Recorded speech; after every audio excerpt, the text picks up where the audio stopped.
This is how the Israeli and US attacks on Iran unfolded, how the country's leader was killed, and what has happened since.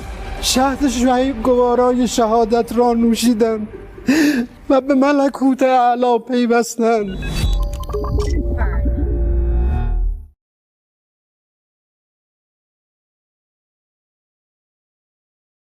Amerika Serikat, Israel, dan Iran memiliki sejarah panjang ketegangan.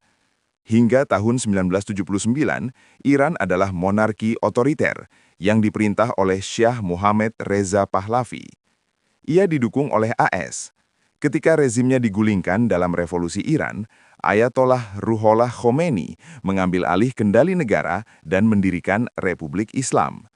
Ia bertekad untuk mengubah Iran menjadi negara yang diperintah oleh hukum Islam. Khomeini meninggalkan sikap pro-Barat Syah sebelumnya. Amerika Serikat dan sekutu dekatnya, Israel, dinyatakan sebagai musuh bebuyutan. Terutama penentangan terhadap Israel menjadi tujuan strategis dan ideologis.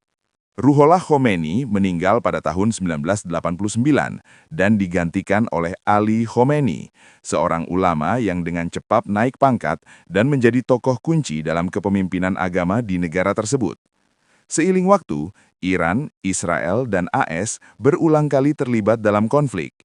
Sanksi dijatuhkan kepada Iran. Iran menjadi penyandang dana utama milisi anti-Israel di kawasan tersebut. Pada tahun 2002, terungkap bahwa Iran memperkaya uranium di 2 lokasi rahasia. Uranium yang diperkaya tersebut dapat digunakan untuk reaktor nuklir atau senjata nuklir, sebuah kekhawatiran yang telah lama dirasakan AS dan sekutunya. Iran berulang kali membantah tuduhan mengejar senjata nuklir. Amerika Serikat dan Israel melakukan banyak upaya untuk menghentikan program nuklir tersebut, melalui serangan cyber, pembunuhan ilmuwan kunci, dan terutama dalam kasus Amerika Serikat melalui diplomasi. Pada tahun 2015, pemerintahan Obama dan rezim Iran menyepakati kesepakatan nuklir. This is a good day, because once again we're seeing what's possible with strong American diplomacy. Under the nuclear deal that we, our allies and partners, reached with Iran last year, Iran will not get its hands on a nuclear bomb. Namun pada tahun 2018, Presiden Trump menarik diri dari kesepakatan tersebut. The fact is, this was a horrible one-sided deal that should have never, ever been made. Sejak saat itu, hubungan menjadi tegang.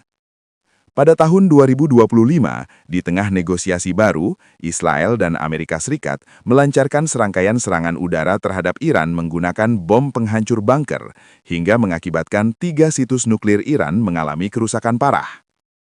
Pada tahun yang sama, Iran semakin terpuruk ke dalam krisis ekonomi, mata uang anjlok, harga makanan meroket, dan masyarakat semakin frustrasi. Pada akhir tahun 2025, demonstrasi massal meletus di seluruh negeri. Para pengunjuk rasa damai dan perusuh menyerukan diakhirinya Republik Islam. Trump menyerukan pemberontakan rakyat Iran melawan pemerintah mereka dengan mengatakan bantuan sedang dalam perjalanan. Tetapi rezim tersebut secara brutal menindak protes tersebut. Mereka mematikan internet di seluruh negeri. Selama berhari-hari, hampir tidak ada berita yang sampai ke luar negeri. Pada akhirnya, ribuan orang tewas, dilaporkan 50.000 orang ditangkap. Amerika mulai membangun pasukan di wilayah tersebut, dengan Trump berulang kali mengancam Iran. Pada hari Kamis, 26 Februari, ada upaya diplomatik terakhir antara kedua negara di Jenewa, namun sia-sia. Sabtu 28 Februari, sekitar pukul 9.40 pagi di Teheran, ibu kota Iran. Kompleks pemerintahan ini tidak jauh dari lapangan Homyah. Dilaporkan bahwa kompleks ini menampung kantor kepresidenan Iran, Dewan Keamanan Nasional Iran, dan pemimpin tertinggi. Sejak tahun 2025, Amerika tampaknya telah memperoleh wawasan spesifik tentang bagaimana Ayatollah Khamenei dan Korps Garda Revolusi Islam berkomunikasi dan bergerak saat berada di bawah tekanan. Dilaporkan, CIA telah melacak Khamenei selama berbulan-bulan.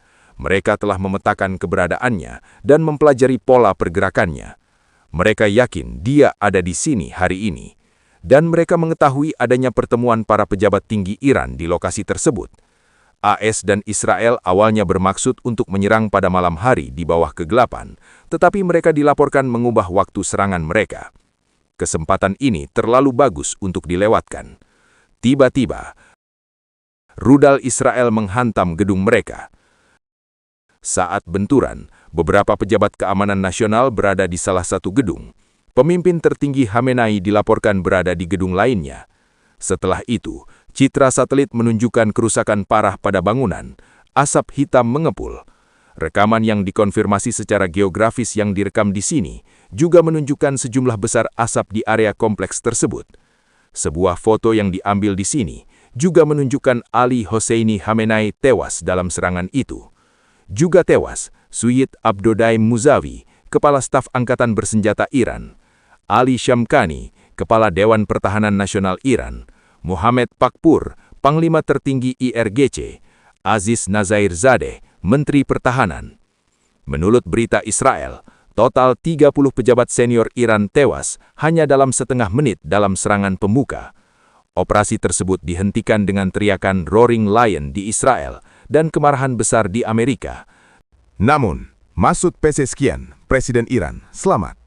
Ali Larizani, Sekretaris Dewan Keamanan Nasional Tertinggi, bersumpah bahwa Iran akan melawan balik dan menjamin keberlanjutan pemerintahan. Serangan terhadap kompleks pemerintahan hanyalah satu bagian dari operasi tersebut. Setelah itu, Israel dilaporkan melumpuhkan pertahanan udara Iran, terutama di sekitar Teheran. Dalam gelombang ketiga, Israel mengerahkan sekitar 200 jet tempur, membawa sebagian besar angkatan udaranya ke Iran. Tujuannya adalah untuk menghancurkan sebanyak mungkin rudal Iran secepat mungkin. AS dilaporkan bergabung sekitar 30 menit setelah serangan terhadap kepemimpinan Iran. Menurut New York Times, serangan mereka terutama berfokus pada target di Iran Timur, jauh dari Israel. Mereka juga menyerang armada Iran. Dilaporkan, kapal perang AS menembakkan rudal jelajah Tomahawk ke target Iran. Pasukan darat Amerika menggunakan sistem roket artileri. Beberapa pusat militer dan komando di Teheran terkena serangan udara Israel. Ledakan lebih lanjut dilaporkan terjadi di kota-kota Iran di seluruh negeri. Trump merilis video secara resmi mengumumkan operasi militer dan mendesak rakyat Iran untuk mengambil alih pemerintahan mereka. When we are finished, take over your government. It will be yours to take. Netanyahu kemudian melakukan hal yang sama. נבטיח את נצח ישראל.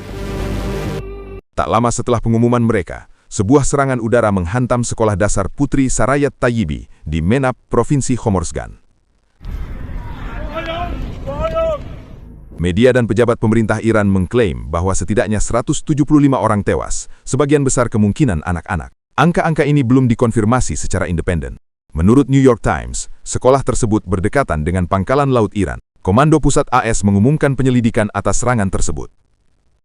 Iran meluncurkan operasi True Promise 4 dan serangan balasan dimulai. Banyak rudal ditembakkan ke puluhan lokasi di Timur Tengah. Lebih dari 200 rudal diluncurkan ke Israel saja. Sebagai bentuk solidaritas dengan Iran, Houthi di Yaman mengumumkan bahwa mereka akan melanjutkan serangan terhadap jalur pelayaran di Laut Merah. Hal ini secara efektif mengakhiri jeda selama 3,5 bulan setelah gencatan senjata Gaza 2025. Koalisi pimpinan AS dilaporkan mencegat beberapa drone dan rudal yang menuju Erbil di wilayah Kurdistan Irak, tanpa korban jiwa. Beberapa media kemudian melaporkan ledakan di dekat Bandara Internasional Erbil, tempat tentara AS ditempatkan. Sore itu, Bandara Internasional Dubai dihantam oleh drone Iran, menghantam Terminal 3 dan secara efektif menutup wilayah udara UEA. Beberapa hotel mewah seperti Bus Al Arab dan Fairmont The Palm terbakar. Tidak jelas apakah ini akibat serangan langsung atau apakah kebakaran disebabkan oleh puing-puing dari rudal yang dicegat. Uni Emirat Arab bukanlah satu-satunya negara yang ditargetkan Iran. Di Bahrain, serangan rudal dan drone menghantam markas armada kelima Angkatan Laut AS. Rekaman menunjukkan apa yang tampaknya merupakan gambar Syah Iran menghantam sebuah gedung bertingkat sekitar 20 menit dari fasilitas tersebut. Di Qatar, Kementerian Dalam Negeri melaporkan 66 rudal balistik ditembakkan ke negara tersebut. Puing-puing tersebut dilaporkan melukai setidaknya 8 orang. Di Arab Saudi, Pangkalan Udara Pangeran Sultan menjadi sasaran rudal balistik yang dilaporkan berhasil dicegat. Di Yordania, Militer melaporkan bahwa mereka telah mencegah dan menembak jatuh 49 drone dan rudal balistik yang kemungkinan menuju pangkalan militer utama AS di seluruh negeri. Di Kuwait, drone Iran menyerang 2 terminal penumpang setelah Bandara Internasional Kuwait.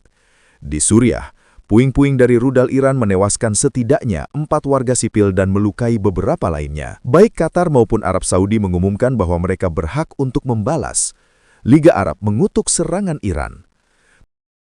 Menyusul serangan besar-besaran oleh Iran, Komando Senior NATO menempatkan sistem pertahanan rudalnya di Eropa dan radar peringatan dini di Turki dalam keadaan siaga. Beberapa ahli memperingatkan bahwa Iran mungkin mengaktifkan sel-sel tidur di Eropa dan Amerika Utara. Ada banyak peristiwa dan detail lain yang tidak dapat kita bahas dalam video ini, karena serangan terus berlanjut bolak-balik. Jadi, mari kita lihat gambaran yang lebih luas. Keterlibatan AS dalam serangan tersebut kontroversial. Ini adalah argumen untuk perang yang diperlukan. Sebuah serangan membayangi di seberang laut, jadi AS harus menyerang terlebih dahulu. Tetapi tidak jelas bagaimana aktivitas Iran secara langsung membahayakan Amerika Serikat. Iran tampaknya masih bertahun-tahun lagi untuk memperoleh senjata nuklir, menurut intelijen AS sendiri. Arsenal rudal balistik negara itu diperkirakan mencapai tidak lebih dari 3.000 km, sebuah ancaman bagi negara-negara tetangga, tetapi bukan bagi AS. Iran mungkin diserang karena berada dalam posisi yang sangat lemah sebagai semacam tindakan pencegahan.